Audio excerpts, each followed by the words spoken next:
Yo, welcome everybody. So this is Wild Guns Reloaded.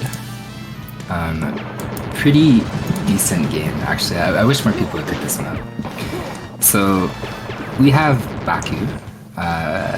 So I guess, well, there's a lot about this game. So I guess to start, it's kind of like a gallery shooter. The two main key components is the time at the very bottom. And if you notice, every single time like a guy gets shot, it actually removes like a second off the clock. So the whole speedrun is kind of built around killing people as fast as possible, but at the same time,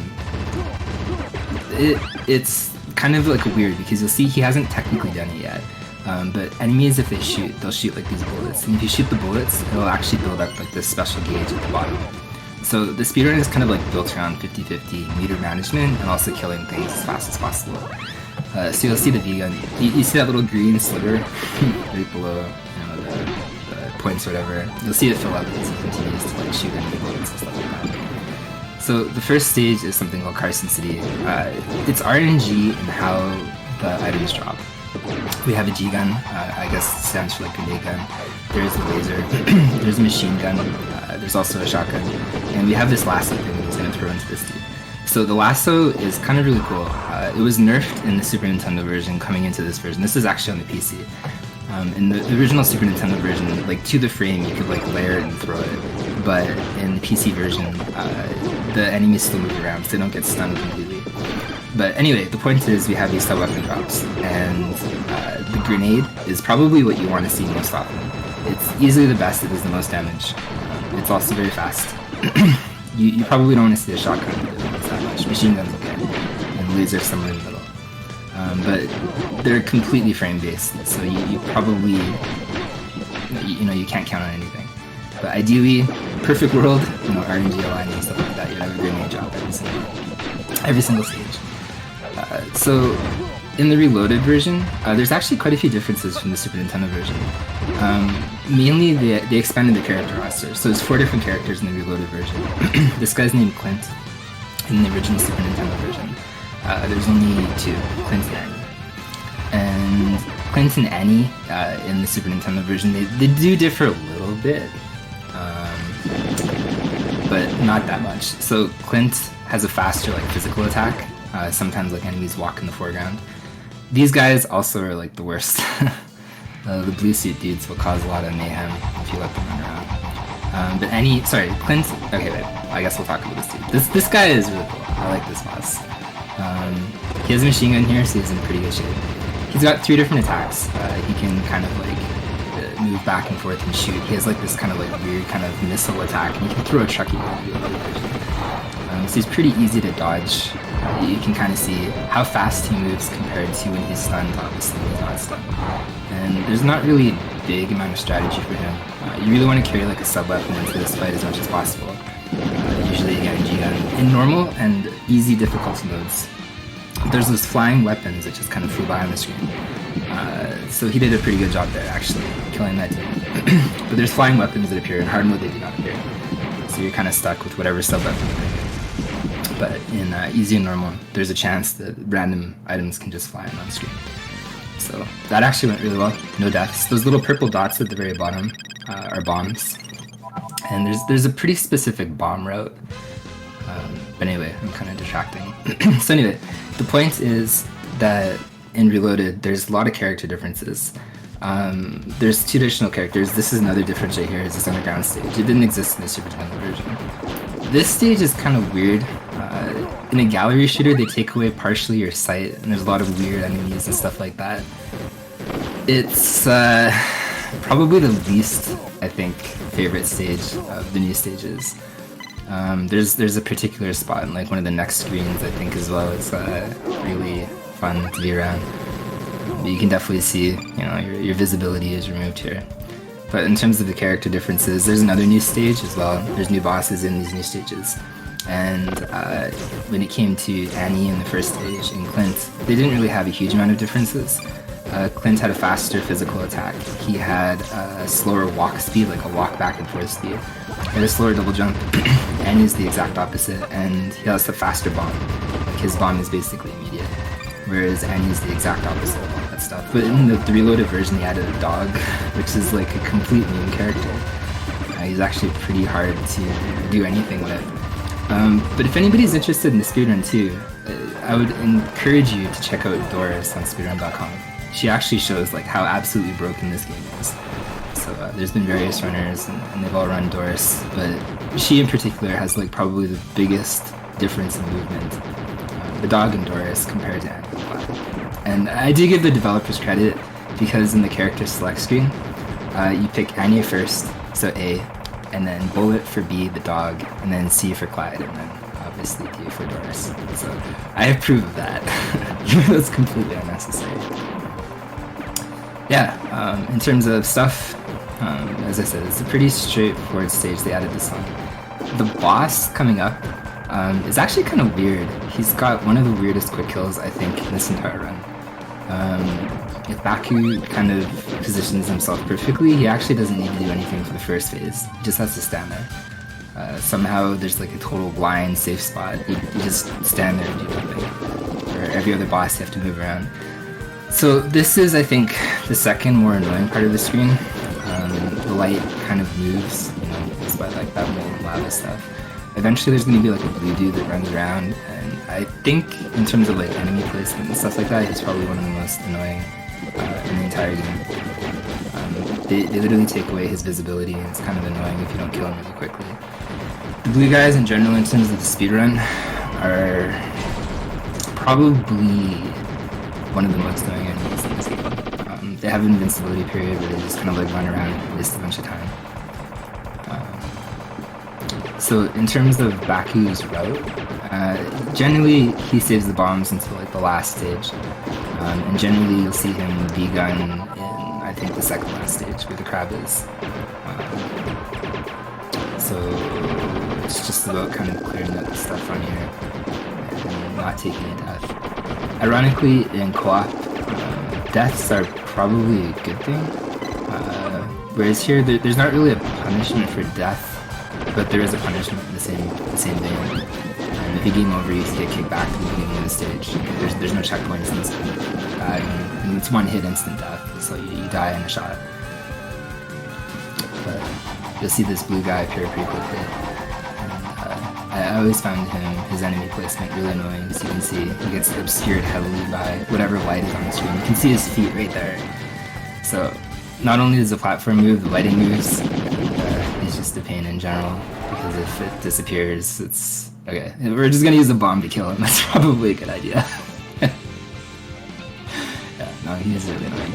So this is the boss. He's like this giant kind of like bull Tauros thing. As I said, if Baku positions himself perfectly, the first phase, there's a bunch of lasers and other stuff. He can just avoid completely. So it looks like he's a little bit too far right there. And it's only on the first phase that he can do that. So you can see this time it missed. The hand or whatever will miss. Like all his attacks will miss. Once the Tauros thing explodes, he'll start to move around a little bit. He doesn't have the luxury of just standing there anymore for the most part. So he'll have to kind of avoid, you know, lasers and other stuff that flies on the screen. This gun that he picked up, there's a very small chance. I don't know if it's called like a pea shooter or pellet gun or something like that. It changes your cursor into an X and it gives you 50 ammo, and it's basically worthless. You can't do any damage. So he unfortunately picked that up from the random eyes, kind of like that drop. As I said earlier, all the items relate to the frames, so you can't really control or manipulate them for the most part. Tauros is dead, so... Out of all the new bosses, he's probably one of the easiest, actually. They had an airship stage, and the airship boss is a little bit harder. Okay, so next up is the armored train. This is a really weird combination of stages and screens. So I would actually consider this in both the reloaded version and the Super Nintendo version to be probably one of the easier screens. A lot of the enemies are kind of like spaced out. There's not a lot of havoc or anything like that. It's pretty easy to stay in control like the entire time. But the game is never that nice. So at the very end, it has probably one of the most RNG bosses in the entire game. So it just can't give you good things for the most part. And you'll see him obviously when you get there. But the first couple screens, in solo anyway, depending what you want to do. This is a great stage to actually build your meter. There's turrets for the first time you'll see coming up, and they're kind of like stationary, and they always have the same bullet patterns that you can fill your gauge. So speaking of gauges, you can see it's about halfway full for Baku. I'm not sure when he decides he wants to activate it, but the thing on the right there is the turret. Something exclusive to Reloaded is this laser weapon. I'm not exactly sure like how good it is. I asked various runners and they kind of went in between about it. Definitely grenade is the best, then probably machine gun, then probably laser, then probably shotgun. So this dude that he keeps throwing the lasso on, he's actually pretty annoying if you let him get all the way to the end of the train. He's pretty easy to kill and dispatch as long as you kind of freeze him in place. But if he gets to the end of the train, he like jumps up and he starts doing like this crazy dance. He'll keep throwing lassos himself at you, which on that screen is actually pretty hectic. If you don't control, like all the enemies, there's a bunch of the enemies that throw dynamite and other stuff. All these enemies too, when they hop on the box, the lasso, and they'll attempt to shoot you if you don't kill them fast enough. And the sub-weapon, or the sub-boss, sorry, in the next screen, the mid-boss or whatever, there's a mid-boss before the boss. Well, it's a train, I guess it's not too bad. It's actually, I think, again, one of the easier ones, because it has a very simplistic pattern. You can basically throw lassos at you, or shoot kind of like an array of bullets. So it's pretty easy to dispatch. Baku is making pretty short work of everything. Good job. Weirdly enough, both in Reloaded and the Super Nintendo version, sub-weapon drops in this stage are incredibly rare. It's almost impossible to bring a sub-weapon into either this kind of like a mini-boss or the actual boss. It doesn't happen very often. So, in terms of control, actually I guess we'll explain that after. This is one of the worst bosses in the entire game. So you really want to kind of like lasso him to begin with. Otherwise he'll fly around like crazy. And he randomly throws like all kinds of dynamite. There's horses that appear on screen that shoot very slowly, which mess up the patterns. And you can hit stun him and like throw bombs into him and stuff like that. But he has no predictable like sequence of events. He just decides to do whatever he wants to do. This is true for both the Reloaded version and the Super Nintendo version. Like if you don't hit stun him immediately or use a bomb or something like that, last him, he's really annoying because he just flies around like crazy. He also appears in the foreground like that. You just saw him whack him. Yeah, he is like a mess of a boss. Probably one of the worst ones. I love that little arm pump thing. But in terms of like general control, I probably should have explained that right at the very beginning. You have like this rolling dash, you have a double jump, you can walk back and forth, you can throw a lasso, and you can obviously shoot. The controls in this are really weird because if you walk and you shoot, you freeze in place. So there's not really a way that you can walk and shoot. You're committed to shooting wherever you're standing. And this actually works out more often than it doesn't. Like, it's actually a really good feature. I think they made it that way. But just in general, it kind of takes a little bit of understanding how to best position yourself and shoot at the same time, because you don't have, kind of like that Contra-esque gameplay where you can just run and gun. So despite it being kind of like a gallery shooter or running gunner, you're very much kind of like stuck where you want to shoot. Throwing the dynamite back is probably a really good idea. Bombs in this do 25 damage, dynamite does 13. To kind of show you again, like a regular shot does 1, grenades do 5, machine guns do 4, and shotgun does 3. And I'm not sure about the laser, because that one's kind of... generally you have enough time, if you have dynamite on the screen, to toss it back like that. Its radius is really large, and you can kill all 5 guys. I'm definitely used to it. So, these... oh wow, I've never seen that guy jump frozen before. And just defying gravity. So he's choosing to activate the V-gun here. It's actually a pretty unique choice, but I guess maybe that's part of his meter management. So the problem with activating V-gun, and then bringing it into the second part of the stage, or like a second screen, is it actually takes like half your remaining bar and then just gets rid of it. There's not really a way to like preserve it or bring it into. As far as I know, the reloaded version, there's actually a frame perfect glitch in the Super Nintendo version, where you can actually on the same frame activate V-Gun, kill the last enemy on screen, and bring it into a new screen. But that, as far as I know, just the way that the mechanics are slightly different, might not work on the reloaded version, so I'm not sure. But if it does, that would be amazing, because there's some pretty cool setups you can do with that in the Super Nintendo version. I would definitely encourage people to check this one out. Like, this is one of the favorite games, or one of the favorite kind of games that I like to play as a kid. Like, nobody knew this one when I was a kid. Natsume made it, same guys that did like Luffy and Harvest Moon back then on Super Nintendo. But this completely fell under the radar. So it's kind of nice to see that they got to release it whenever as like a reloaded version of the PC. This boss coming up, this like crab kind of thing, whatever monster in the top part, he'll just open up. You can fire at that blue dot. Probably one of the easiest sub-bosses in the entire game. You have to be careful. I was just gonna say, like, those things can shoot pretty fast. They're kind of being a bit of a pain there because they have a slow pattern and an easy pattern where they shoot fast. So you have to dodge twice there. So Crab, worst boss in this entire run, probably even worse than the jetpack guy. How the Crab works is he's got 220 health. He has two attack patterns, like right off the start. He can fire lassos, but he can shoot bullets. And why the Crab is so painful is because every 50 damage that you do, he will hide.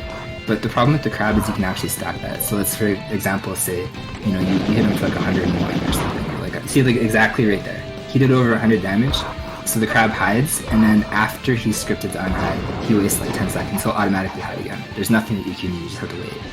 So in absolutely perfect Crab kills, it's like, the boss is terrible, see? In absolutely perfect crab kills, you would lasso him intermittently and then also shoot at a very specific time. So, for example, in the Super Nintendo version, it was 8 frame perfect lassos almost to do this kill without him hiding.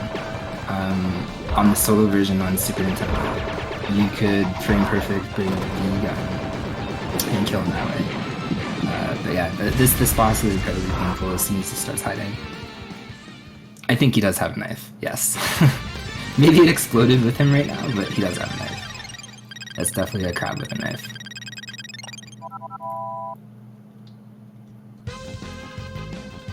Yeah, no, Crab is one of the worst bosses in the entire game for sure. It's very painful to run. If you guys have any questions, I'm definitely happy to field them. So this is a really weird stage 2. In terms of the Super Nintendo, I don't know how the PC guys have done it on Reloaded. This stage I actually picked because it's really hard to build meter here. It's one of the stages that don't have a lot of meter in general. So it's very easy. There's like this jellyfish guy that appears at the end of the stage. It's like this mechanical jellyfish. I forget whatever that crab is. But there's like this jellyfish that appears at the end of the screen, so he might activate V-Gun there. He might choose to save it. There's kind of like a gauntlet, kind of boss rush coming up. I wouldn't say boss rush, sorry, but kind of like a trio of stages coming up. So he might activate, obviously, the V-Gun on the very final boss, or attempt to. That's probably the best use of it, not the jellyfish, but I'm, again, not 100% sure how they wrote the PC version. The stage order and the V-Gun, sorry, and the bomb route and stuff like that are probably very different from the PC version. I play the Super Nintendo version myself. My girlfriend and I have the record co-op hard, and I have second place in hard mode. But I've never technically run the PC version yet, so we can pretend it's a desert. Sadly, I don't think it's a desert. So this dude actually behaved really well. Those kind of like mechanical cowboys, whatever, that he just killed, they have kind of a weird pattern sometimes too. They can really shoot in awkward kind of ways. And I think actually one of the biggest changes in like simple AI in Reloaded compared to the Super Nintendo version is these shield guides. In the Super Nintendo version, sorry, they were much easier to kill. Whereas in the Reloaded version, basically they shoot, and you have a very minimal amount of time to shoot them back when they cover themselves back up with that shield. It was much easier in the Super Nintendo version to deal with them. Also, the missiles are a lot faster too when they're loaded. The way that they shoot and they fall on the ground again. Any kind of like napalm or stuff like that, it's a lot faster.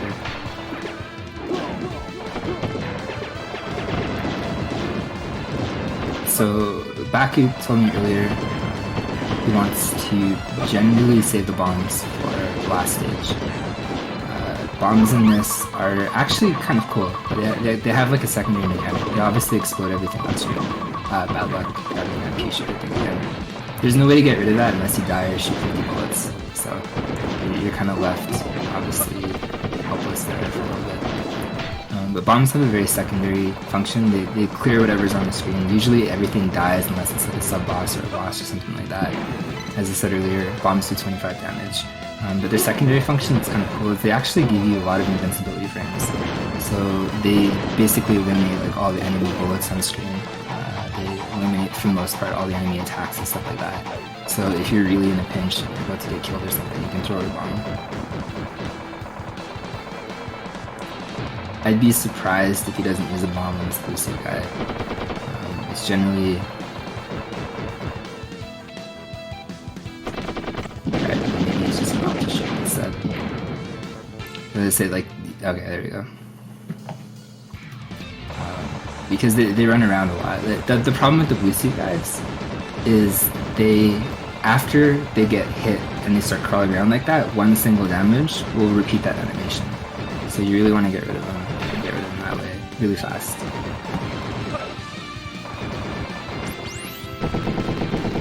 What do you guys think P-gun stands for? Like, part of me thinks pellet, part of me thinks like pea shooter or something, but I don't know if there's like definitive documentation about that. So, random suggestions, I guess, if you're welcome. This is a jellyfish boss. He decided to activate the V-gun. Ping pong? Pellet gun, maybe? I'm not sure. Pog gun. So, short work of the jellyfish. Arguably, probably one of the easiest bosses in the entire game. He's got a little bit of RNG where he decides to shoot at the beginning, but he's for the most part easy. The pretty gun. I like that. Alright, so Gauntlet. This is the final stage. The very beginning of this stage can kind of be annoying. It depends on your bombs. It depends on kind of like the position of these guys. There's a strategy to kind of like lock them both in place. So depending what you do, again, it's kind of a mess. As you can see, like they start jumping at different intervals, they start firing at different intervals, and it's not always a great position to be in. But once you kill one, obviously it's a lot better. If you're willing to waste bombs on this screen goes a lot better for sure. But the problem is bombs in this are actually very scarce. Like they can't be manipulated for the most part. We actually still don't understand like why bombs drop. They're just something that appears sometimes. So it is pretty gun. Okay. Sounds good. So yeah, out of the screens, there's actually a couple screens in this. There's one more screen after this, and there's the boss fight. But in the trio of screens that come before the boss fight, I would say the first one is kind of a little bit harder than this one. This one is oddly synchronized and oddly coordinated, despite stuff exploding everywhere. But once you kind of get like a rhythm and understanding for the screen, like enemies run out at the exact same time or like the exact same place.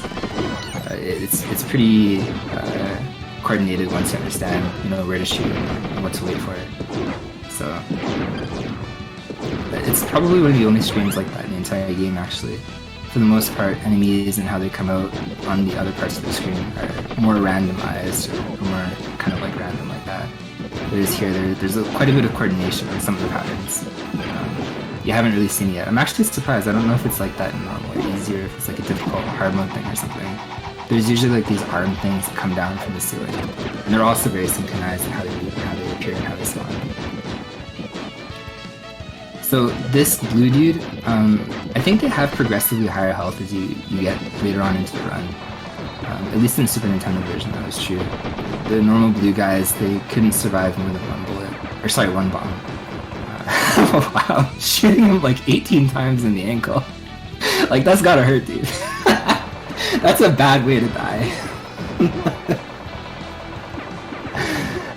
But yeah, the blue guy there, at least in the Super Nintendo version, can survive 2 rounds. So they might have like progressive health. This screen is kind of easy, but at the same time kind of hard. You'll get flooded pretty quickly with like these turrets or whatever. They keep shooting these fire napalm things, whatever those things are. If you kind of are killed, or sorry, if you're kind of slow to kill them, you'll get overwhelmed pretty quickly, and you'll see it pretty quickly actually. As more enemies come out, you'll see this get spammed really quickly.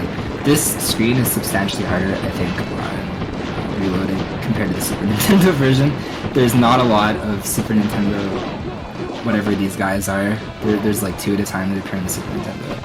Reloaded, there's quite a few that come through. So yeah, they definitely spam a lot of bullets, and they appear quite fast. But hopefully, actually maybe not actually, I hope that he doesn't get a sub drop. He's actually in a pretty good position to farm a little bit. There's a turret sub-boss coming up right now actually. So he can shoot and kill this. He's in a good position, he's got 3 bombs. But he can fill his meter a little bit. He can probably use the bombs to get rid of the turret as well. But he's in a pretty good position for meter management here.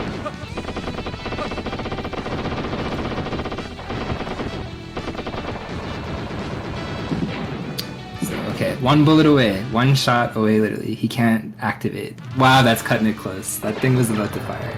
So he's in a very good position. There's turrets that'll appear on the right and left side of the screen, and also this red guy, which is the final boss. You can also shoot a bullet. A bullet right there. So this is the V-gun, again. Probably what you want to bring into this fight. You generally don't have a sub-weapon on this boss, and it just completely wrecks him. So time is when he like flies head over heels. Okay, time. So that was a very good run. I think he died like what, twice accidentally. Definitely really solid there. Yeah, like there's not a lot of downtime.